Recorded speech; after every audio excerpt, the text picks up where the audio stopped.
महाराज जी, आप हर एक प्रश्न का उत्तर काम, क्रोध, लोभ, मोह, जिसका भी उत्तर होता है नाम जप का। क्योंकि बिना नाम जप के पावर नहीं है। महाराज जी, कोई ऐसा उपाय नहीं है कि बाहर बता दें, कहीं दीपक चढ़ा दें या कहीं? ये सब नौटंकी है। अगर ऐसा हो तो 10-20 टीन घी लेकर के जला दो और हमें बताओ तुम्हें लाभ मिल जाए तो। कुछ नहीं होने वाला।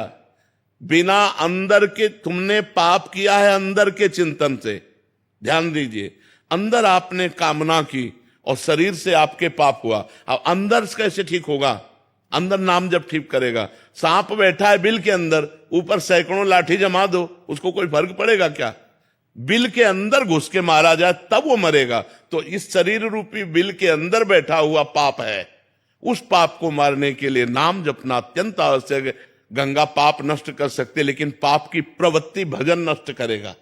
पाप किया, गंगा नहाया, फिर पाप किया, तो मतलब क्या रहा गंगा नहाने से? पाप की प्रवृत्ति का नाश होगा तो नाम जप से होगा, भजन से होगा। अगर भजन नहीं करोगे तो हर प्रश्न का उत्तर नाम जप है। अगर नाम जप नहीं करोगे तो समाधान हो ही नहीं सकता। ये आप करके देख लो, जंतुर बंधवा के देख लो, हवन करवा के देख लो, कलावा बंधवा के देख लो, कुछ नहीं होने वाला। राम राम राम, राधा राधा राधा, सब बात बन। महाराज जी, वो अच्छा लगता है कि दूसरे जैसे पंडित जी कर लें, ठीक रहेगा, बट हमें कुछ ना करना पड़े। तुम करो पाप और पंडित जी करे जब, तो तुम्हारा कल्याण हो जाएगा। ऐसे हो जाएगा? नहीं, ऐसा कदापि नहीं हो सकता, कदापि नहीं हो सकता। तो महाराज जी, बाहरी इससे मतलब उतना इफेक्ट नहीं पड़ेगा महाराज जी? बिल्कुल असर नहीं पड़ेगा। हम कह रहे हैं, देखो खास बात समझिए। स्वप्न में एक आदमी समुद्र में डूब रहा है। अब वो कह रहा बचाओ, आवाज बाहर जोर से निकली, मैं समुद्र में डूब रहा हूं, बचाओ। अब हम लोग सैकड़ों तैराक उसके सामने एकत्रित कर दें, नौकाएं एकत्रित कर दें, क्या वो बच सकता है? एक उपाय केवल है, जगा दो उसे। समझ रहे हो ना? उसे जगा दो। अब एक बूंद पानी नहीं, जब वो समुद्र में डूब रहा था। ऐसे ही ये जगत माया प्रपंच है। जब तक ज्ञान नहीं होगा, जब तक भजन नहीं होगा, जैसे उसका एक ही उपाय केवल जगा देना है। आप सैकड़ों तैराक एकत्रित कर लो, बचा नहीं सकते उसको। नौका, जल जहाज नहीं बचा सकते। क्यों? वो स्वप्न में डूब रहा है। उसको जगा दो, बस उसका स्वप्न टूट जाए, वो जग गया, अब वो बच जाएगा। जो सपने सिर काटे कोई, बिन जागे दुख दूर न होई। ऐसे ही जब तक आपको ज्ञान नहीं होगा, तब तक आप रोते रहोगे इस जगत के मोह में, राग में, काम में, क्रोध में, लोभ में।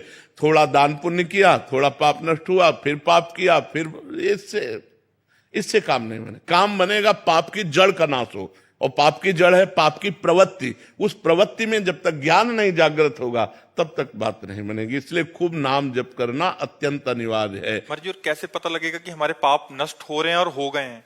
जैसे जैसे पाप नष्ट होते जाएंगे, चिंता, शोक, भय, ये सब नष्ट होता जाएगा। अपने अंदर अपने आप हृदय में आने लगेगा, मैं निष्पाप हो गया हूं। अपने आप हृदय में आने लगेगा, मेरे पाप कम हो रहे हैं। अपने आप अनुभव में आएगा। जैसे जैसे भजन बढ़ता चला जाएगा, भगवान प्रिय लगने लगे, धर्म प्रिय लगने लगे, गंदे आचरणों से घृणा होने लगे। ये है पवित्रता का लक्षण। पापी पुरुष के हृदय की स्थिति क्या होती है? हर समय वो चिंता, डिप्रेशन, शोक में रहता है। हाँ, निगेटिव, उसका हर चिंतन निगेटिव हो। यहां तक निगेटिव हो जाएगा कि उस करने की वो सोच लेगा। अब उसको कल्पों तक भटकना पड़ेगा। अरे, मनुष्य जन्म मिला है समस्या का समाधान करने के लिए, ना कि समस्या बढ़ाने के लिए। क्या समस्या बढ़ाना है, ना कि समस्या मिटाना है।